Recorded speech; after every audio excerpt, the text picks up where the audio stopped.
And hello once more, everybody. Welcome to episode 4 of the Druids Dozen.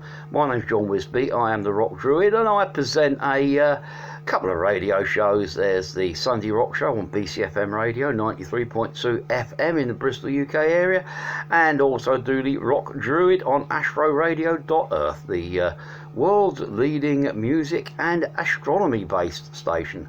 Unusual combination, but it works. Anyway, these are a series of videos that I've been doing. They seem to be getting quite, well, people like them. Well, it's grabbing random albums out of my record rack and rabbiting about them. So, let's just press straight on with this week's dozen, shall we? Kicking off with this one. Yes, a bit of Judas Priest. And this is Ram It Down from 1988.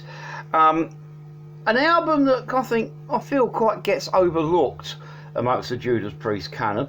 There's the front, by the way.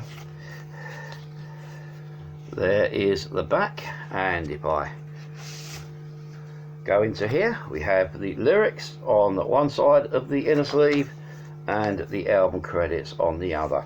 Yeah, as I was saying, an album, maybe it's me, but I can't help but feeling that this album is a bit underrated amongst the Judas Priest canon, following as it does on the heels of Turbo, which I know is a very Marmite album amongst Priest fans.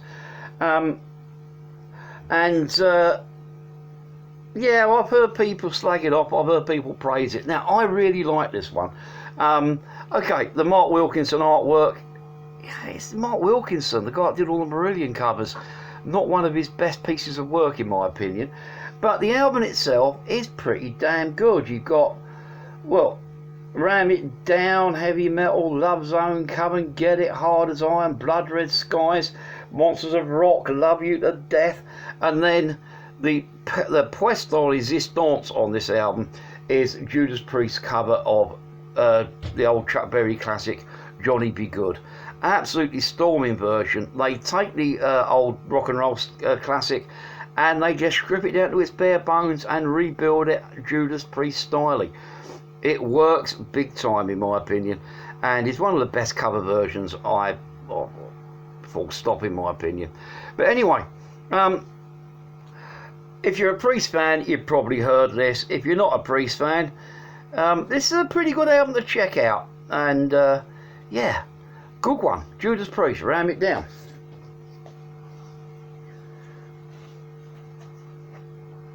Okay, going to go for a CD next. As he reaches down here and grabs this. Yeah. Crankshaft, the Flame Red Superstar. There's the front. There's the back. Quite an interesting blurb. If you want to pause and read, feel free. I've got things falling out. Anyway, gatefold opens up thusly.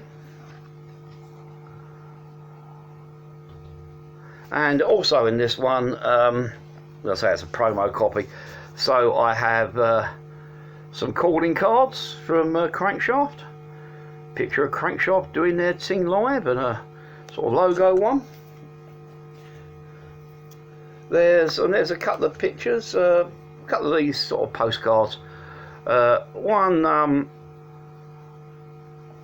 signed by Stevie Pond himself. I'll come to Steve Pond in a minute. Big picture of Steve Pond, the man doing his thing. And one of the original Crankshaft lineup. Yeah, now, Crankshaft were originally formed by that guy there, the late great Robert Calvert. I mentioned his Captain Lockheed and the Starfighters album on a previous episode of this. Now, sadly, his Bobness died in 1988, and well, members of Crankshaft, they went on to become part of Inner City Unit, another Hawkwind spin-off project with Nick Turner. However, when it was coming round to the anniversary of the great Robert Calvert's demise in 2008, the two surviving members of Crankshaft, the guitarist Steve Pond and keyboard player Dead Fred, decided they were wanting to do a tribute. So they recorded this album, Flame Red Superstar. and it's basically some of Robert Calvert's solo material, mainly from his 80s albums. I don't think there's anything here from the earlier stuff. No, there isn't. Given the sort of Crankshaft workout, and yeah, it's a kind of tribute to his Bobness.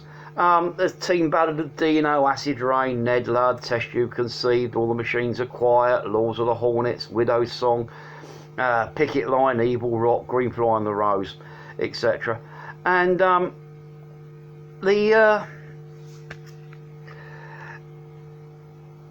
but the weird thing is about this, even though this is recorded 30 years or 20 years after these Bobness's demise, the spirit of Calvert lives on this album.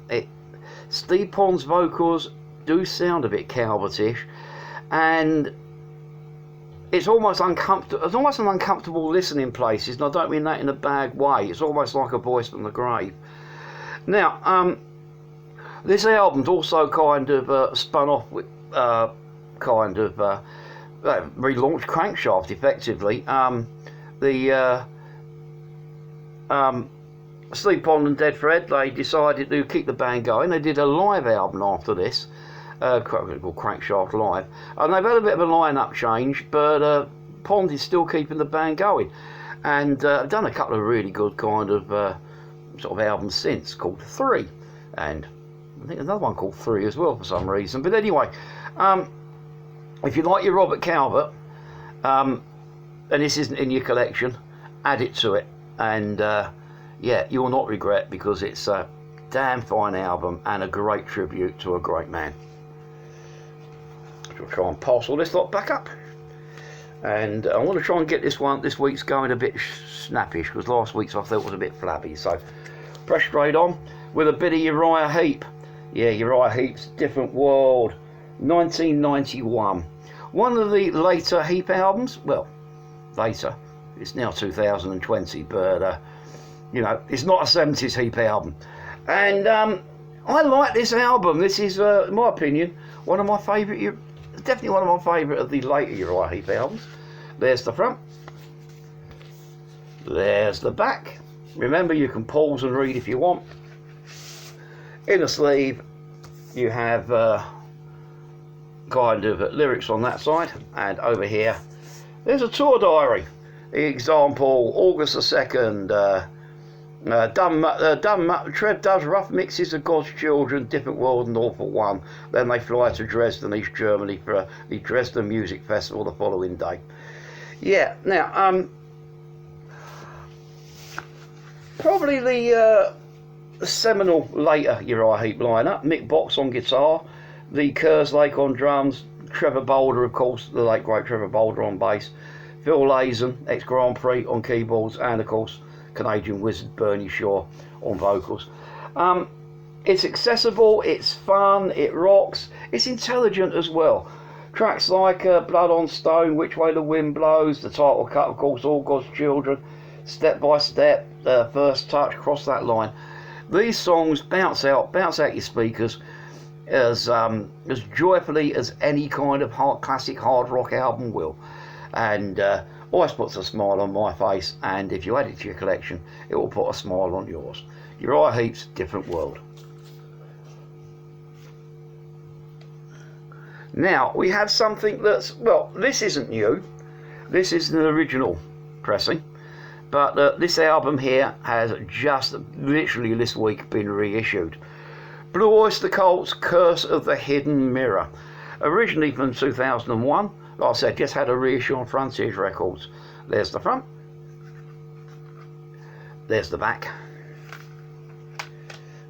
Broken, I hate jewel cases, they break so easily. Got to get a load more jewel cases and do some replacement. Anyway, inlay card or booklet, folds out. No lyrics, just a load of photographs and artwork. There, you can pause and have a look if you want. Right, now, hand on heart, I love Blue Oyster Cult, so bear in mind anything that I say from this point in is going to be a little bit biased, because yeah, to me, Blue Oyster Cult, maybe my all-time favourite band. If not, they're definitely in the top 3 or 4. This band can do no wrong. Well, there is the Mirrors album, but every band's entitled to one duff one. But anyway, this was to date the last studio album that Oyster Cult recorded. Although, story has it, they are about to put out something new this year, so or maybe early next. Coronavirus has thrown all release schedules up in the air. But anyway, and as far as the kind of most recent studio statement from Oyster Cult, this is a classic. Not a duff track on here. My favourite is Dance on Stilts, The Old God's Return, I Just Like to Be Bad, Here Comes That Feeling, Stone of Love, Good to Feel Hungry. It just rocks. Unfortunately, I've never got the chance to see them play any of the tracks of this live. I've seen Oyster Cult live a few times, but not since they released this. And but yeah, if you like Oyster Cult and this isn't in your collection, it should be. And well, if you just like great music, this should be in your collection. Blue Oyster Cult, Curse of the Hidden Mirror. Okay, now we're going for a bit of this. Yeah, so these are just dragged out of the racks at random. So yeah, last week's was a bit obscure. This week we've got some pretty mainstream bands. Anyway, Hawkwind live 79, recorded on the Winter Tour 1979, with Dave Brock on vocals, Simon King on drums, Harvey Bainbridge on bass at the time, Hugh Lloyd Langton guitar, Tim Blake keyboards. Oh yeah, now Hawkwind, again, a band that would definitely be in my sort of like favourite bands category, although kind of feeling that over the last 10 years or so they've been losing it big time. Well, to be honest with you, I went off Hawkwind when they started going on new rave in the early 90s, but I started to get back into them again, and then then they kind of, to me, they kind of dropping the ball and becoming a kind of shadow of their former great selves. But anyway, I digress. This is Hawkwind in a transitional phase. Late 70s Hawkwind, the kind of Robert Calvert was the kind of main kind of focal point of the band. Although Brock has been the main guy for Hawkwind throughout, there's always been different people holding the focus. It was Nick Turner first of all, then Robert Calvert, and then this brings up the start of the 80s into the early 80s when they went a little bit more heavy metal, and Hugh Lloyd Langton, the guitarist, kind of was just returned after his stint in Widowmaker. See last week, so I think the week before. I'll see a previous episode for a bit of information about Widowmaker. But anyway, Langton returned, and they brought out this one. Cracking track, cracking album.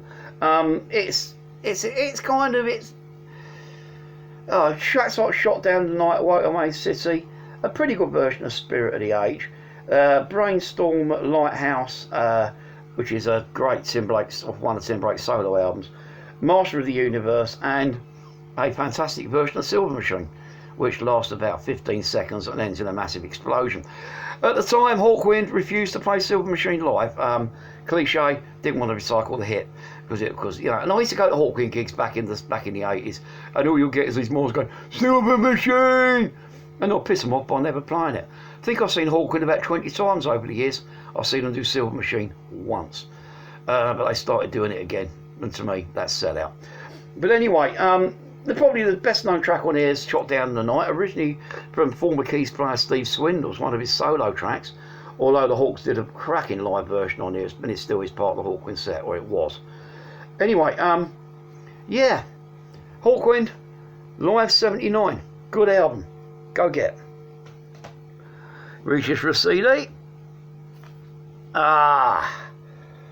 Zoltar Speaks, Save As I Save. Something a bit more obscure. There's the front. There's the back.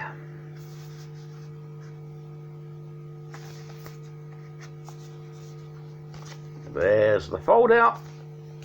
And somewhere in here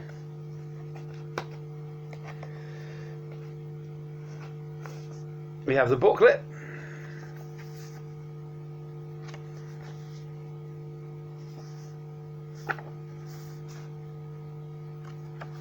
Again, lyrics and pictures and fantastic shot of the lovely Louise Brody there. Anyway, Zoltar Speaks, a band that's no longer with us in their current format. Power metal, kind of symphonic metal, female fronted, goth metal, however you want to call it. It's very metal. Out of Somerset, out of Minehead, I think they were originally from. And they released this as their one and only album. And Take the Name comes from, is it Big, I think it is, the Tom Hanks film. And this album, when did this album come out? I can't remember. But anyway, this album won our Album of the Year award a few years back, when it came out, because it is absolutely brilliant. It's heavy, it's powerful, it's intelligent. It kind of goes from kind of riff and bludgeon to kind of takes your brain away to on carpets of clouds of desire, whatever you want to call it. Sadly, the band kind of ended their careers not long after this. Although Ben, the drummer, and Louise, the vocalist, put together a band called Pretty Little Enemy, who, as far as I'm aware, are still going, but they're more a kind of alternate metal type band, whereas this is more kind of old school metal. Don't know if this is still available. You may need to kind of do a bit of hunting to track it down, but it's worth checking out. Go find.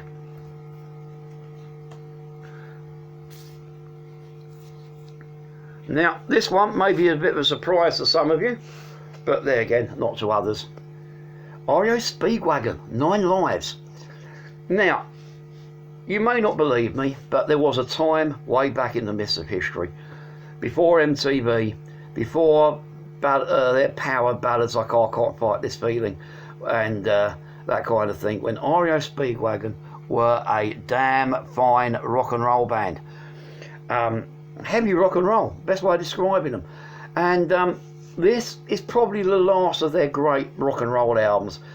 This came out 1979. 1981 came along with Hyperdelity. MTV had started. I can't remember the name of the ballad off that one, but they became quite a cheesy band. Although for the next couple of albums after this one, they did kind of have at least one or two half decent tracks before they eventually went. I think Life as We Know It was an album that kind of put me off them for life, because that one was pure MTV fodder all the way through. But again, I digress. Back in the day, REO Speedwagon, great rock and roll band, and this is the one that kind of, no in they card, but this is the one that kind of, the culmination of their kind of rock and roll career, in my opinion. There's the front. I'll go and show you the back. There's the back. Loads of pussycats in sunglasses. Yeah, why not? And great album. There's probably the best known track on here is their US hit single, Only the Strong Survive. It's also kind of as my favourite REO Speedwagon track, Meet Me on the Mountain, as well as the complete and utter anthemic stomper, Back on the Road Again, which has got this fantastic kind of instrumental section on it, which is mind-blowing boogie woogie piano and wailing guitar. Other tracks worth it: Drop It and Old Disguise, cover of Chuck Berry's rock and roll music, Heavy on Your Love. Yeah, just a good album. It's accessible, it's fairly heavy, it rocks, and although it's commercial, it hasn't quite bitten the MTV bullet like some of their later albums have. So yeah, if you don't believe me that REO Speedwagon were a great rock and roll band, get this, you'll find out for yourselves. Next up, oh yes, the Crafty Beggars, Fellic Cymbals. There we are. That one. There's the front. There's the back. Don't think there's much of a booklet in here. No, it's just a folded over. It's falling out. Right, let me go and salvage this a second. Yeah, it is just a yeah, completely self-produced, kind of burn off a few to sell at gigs. Now,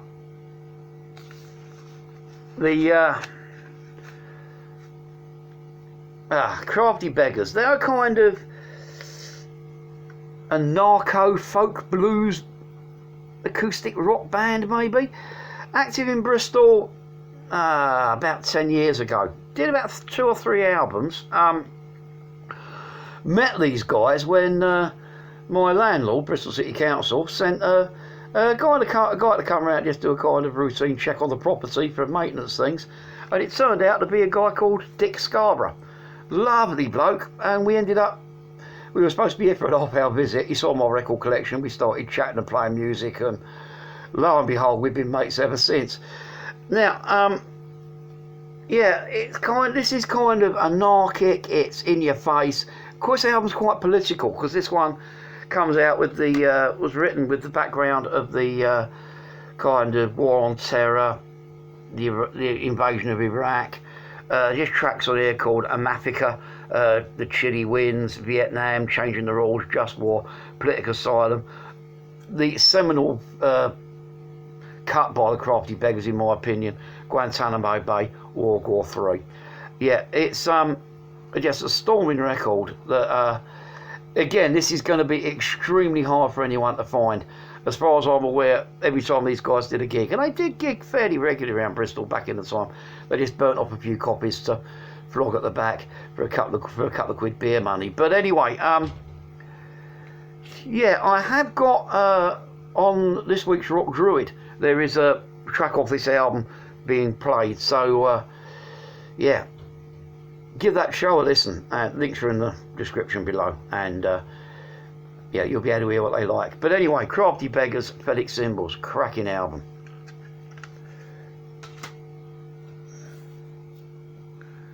Let's have another bit of vinyl, and we're going to stay Bristol.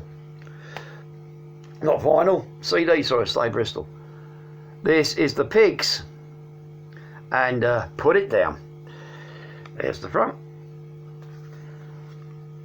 There's the back. Inlay card.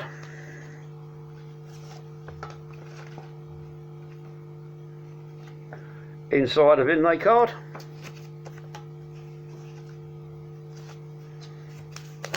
A little note from Eon, the vocalist, saying thanks for the airplay. I'll show that one back in there. And again, like I said the other week, you know, being a DJ, when you get sent stuff through, you get press releases, info sheets, etc. There's a press release. I'll hold this up like this. If you want to pause it and give it a read, feel free. Basically, the Pigs, Bristol punk legends, underground cult legends, of course. This lot formed in, well, one of the first Bristol punk bands came out late 76, early 77. They were only young, they were only about 15, 16 when they got together. Heavily influenced by like the early British punk bands like the Pistols and the Clash, etc. And these guys became stalwarts of the Bristol punk scene. There wasn't a great punk scene in Bristol at the time. It took off later when we started producing bands like Chaos UK, but at the time there was a few kind of places, actually like, a bit like the Birmingham scene, where it was the Africa, the Jamaican clubs and that, and like was it the Dugout Club and the Bamboo Club in Bristol, kind of good punk venues. Western Star Domino Club was another good one, and yeah, and also places like the Barton Hill Youth Club had regular punk gigs. And the Pigs were on that circuit. They brought out a 4-track EP, the General Election EP, but it had 4 tracks on it. I can't remember the exact name of the track. Euthanasia was one, National Front was another. I have got the original vinyl over there somewhere, 7-incher, but can't remember. But anyway, by about 1978, 79, they decided to call it quits. Some of them went into other bands, but you know, like these days, most kind of obscure bands, people don't forget them.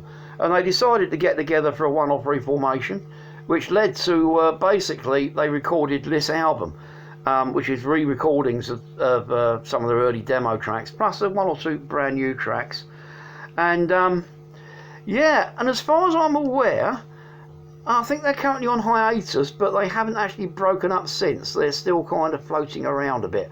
So yeah, I've got a fair bit of punk in my collection. None's come up until now, but anyway, the Pigs, Put It Down. Great kind of for archivists and collectors and modern punkers alike. Great album, check it out. And once again, I've got to say, I'm sorry I can't play any clips off this. Algorithms on Facebook and YouTube, etc., they kind of block it. Not that I'm going to monetize these videos because too much hassle getting all the monetization stuff up, but you know, they kind of they can play Merry Hill, they can take videos down with copyright strikes, etc. So I don't want the hassle, so therefore no clips, I'm afraid. But give them a Google, that's what your fingers are for. You can probably find clips of most of this stuff online if you look. Okay, new wave of British heavy metal time. Yeah, I was there. I have the albums from the period, and one of which is this. Tyson Dog, Beware of the Dog. Now, Tyson Dog, Geordie Judas Priest clones. It was the way I think Kerrang described them back at the time. I think there was one review that said if anyone wanted to do a Rob Halford impression on Stars in Their Eyes, Tyson Dog would make a good backing band for them. And I saw Tyson Dog a couple of times back in the day. They were very Judas Priest, and that's not necessarily a bad thing. If you open up, there's the front, sorry, there's the back, just a brick wall with a track listing. And again, get ready to pause if you want to read this in more detail. Here we have an inlay card, which is basically a nice big Tyson Dog logo, and there's a lyric sheet. Now, like I said, out of Newcastle on Tyne, up there in, I can't do a Geordie accent, so I'm not going to insult them by attempting. But out of the North East, that's the fine record itself. Dog silly me. Yeah, very new over British heavy metal. Saw these guys a couple of times. I was supporting someone first of all, I can't remember who. But then I saw them at the old Granary Club in Bristol, where they managed to set the stage on fire with their homemade pyros. I kid you not. It was a 1 minute there's kind of the band head banging away. Next minute there's a big bang and a wall of flame and sparks, which, because they were homemade, weren't particularly safe, and they burnt your skin when they landed on you, which evacuated the front stage area. And then the band carried on playing with the smoke, because the stage at the Granary was effectively of sheets of plywood balanced on beer crates, and soaked in beer and alcohol. It began to smoulder, so the DJ arrived while the band were playing with a fire extinguisher. Yeah, happy memories of weird gigs from years ago. Anyway, tracks like Dog Soldiers, Hammerhead, Painted Heroes, Voice of the Grave, Day of the Butcher's my favourite track on it. It's just a really good kind of bit of new over British heavy metal. Might be a bit obscure. I think it's had a CD reissue, but again, it may need some digging out. But new over British heavy metalers, go check. Okay, CD time. And we have this gem here. There's the front.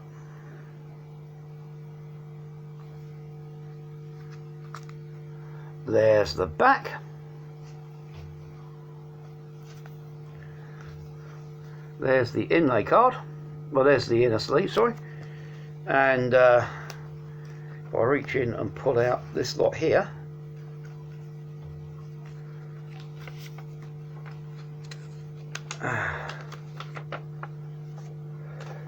you've also got a booklet with kind of, it's got lyrics in it, but there's some lovely photographs of Doris Brendal and Lee Dunham. Oh yeah, the album of course is Upsidedownworld, Doris Brendal and Lee Dunham. You got a kind of weird kind of fold out poster here, like a chocolate box selection thing. Now, what is there to say about Doris Brendal? Oh, hang on, I missed something.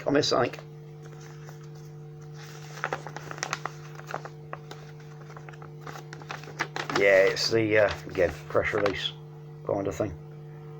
you want to pause and have a read, you're more than welcome. Doris Brendal, in my opinion, is one of the best kept secrets of British music at the moment. She's a vocalist, singer-songwriter. If you mention the name Brendal's ringing a bell, it's because her father is Alfred Brendal, the acclaimed classical pianist and composer and conductor. Very big wheel in the British classical music scene is her dad. And yeah, but Doris is a bit of a rocker. Originally with a band called the Violet Hour, indie band, sort of like Britpop kind of period type stuff. I've got a couple of their albums, they may come out if I manage to find one at random. But she's been solo for a few years now, and more recently has been working with musical partner Lee Dunham, who's a superb session guitarist and overall quite a nice bloke as well. Doris is a lovely lady as well. I've interviewed her a couple of times never actually met her face to face, but I've interviewed her. And I've never seen her live either, which is criminal. Every time she's come to Bristol, it's either been when I've not been in town or I've been otherwise engaged on radio, doing radio shows, etc. But I'll rectify that one day. Doris has got an absolute fantastic voice. It's got that kind of husky smokiness of Janis Joplin. It's got the power and delivery of Tina Turner.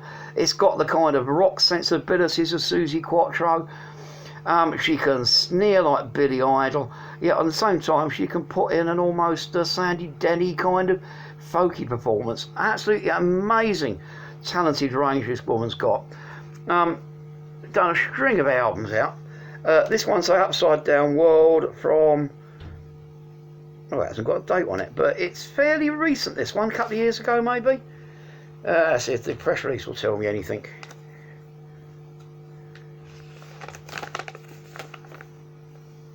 No. But anyway, trying to think of some of the tracks on here.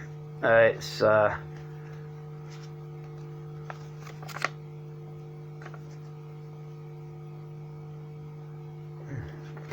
it's one of these albums. You're trying to find the track listing. It's a bit awkward. Oh yeah, The Devil Closed the Door on Me Adored. Slap Me and You Die. Amazing song. Accessorize. Lovely picture of Doris there. With Lee doing the kind of a Mad Hatter's Tea Party kind of thing with an armadillo. Yeah, she's quite surreal. She can be quite prog rock in places and quite kind of psychedelic can Doris when she wants to be. Tumbling Away, Upside Down World, Still Running Away, Life is a Mushroom. Again, cracking track. And yeah, there's more pictures of Doris and Lee doing their thing. Yeah, now during the COVID period, she's been kind of working on a new material, and it's funny enough, just the other day I had an email offer saying would I like to receive a copy of her new CD when it's pressed in a few weeks time. So look out for more Doris Brendal, check out her back catalogue. You can start with this, you can start with any of their albums, they're all pretty damn good if you ask me. And delight in the glory of Doris Brendal. Leads us to one last one, and we have the mighty Budgie. There's the front, there's the back, autographed if you see. Now this 1982, Budgie's 1982 Deliver Us from Evil, the last Budgie album for many years, until they brought out We All Live in Cuckoo Land, which was the album featuring Simon Lees on guitar. That was early 2000s. Early 2000s. Got the hiccups here. But anyway, this was the last of the Budgie albums, and I'll be honest with you, this was the first. Although this was the first Budgie album I actually purchased, it wasn't my favourite, and it still isn't my favourite. It's not a bad album, don't get me wrong. Tracks like Borg with Russia, Truth Drug, Young Girl, Give Me the Truth, NORAD, Hold On to Love, storming track with a cracking riff. But overall, it suffers from the big C word. It's a little bit commercial compared with some of their other stuff. Even the albums like Night Flight and I'm trying to think of the one before that. power supply. It kind of suffers a bit from that, whether that was record company pressure, whether it was a Berkshire trying to change direction, I don't know. But overall, I feel the album's not quite what it could have been production wise. Who produced this? A guy called Don Smith. Okay, we'll blame this Don Smith geezer. Don't know him, but we'll blame him. But overall, it's worth it. I mean, the lineup on here is it's John Thomas on guitar, Burke Shirley on bass and vocals, obviously, Steve Williams on drums, and a guy called Duncan McKay on keyboards, who I don't know. Saw them live on the tour, seen Budgie live a few times, but I saw them on this tour, and they were very good live, and the tracks that they played off this album live had more guts than they'd got on this album. So I will put it down to the production. But anyway, if you like a bit of Budgie, I won't say start at this album. I'd say maybe go for Never Turn Your Back on a Friends, Band of There, Power Supply maybe. But yeah, but having said that, having this in your collection would not be a bad move. So, well, that's 12 albums for this week. Don't forget, check out the radio shows. I'll put the links, if you're watching on YouTube, the links will be down there. And if you're watching on Facebook, the links will be over there, or maybe over there. One of the two. However you're listening, watching, yeah, we'll good to hear from you. And until, yeah, and don't forget, like, share, subscribe, leave a comment, get a debate going, all that malarkey. Apparently you've got to say that. It's tradition on YouTube. The YouTube police will drag you off to the YouTube concentration camp if you don't. So anyway, yeah, look after yourselves, stay safe, and until next week, I'm out of here. Love, cheers, bye.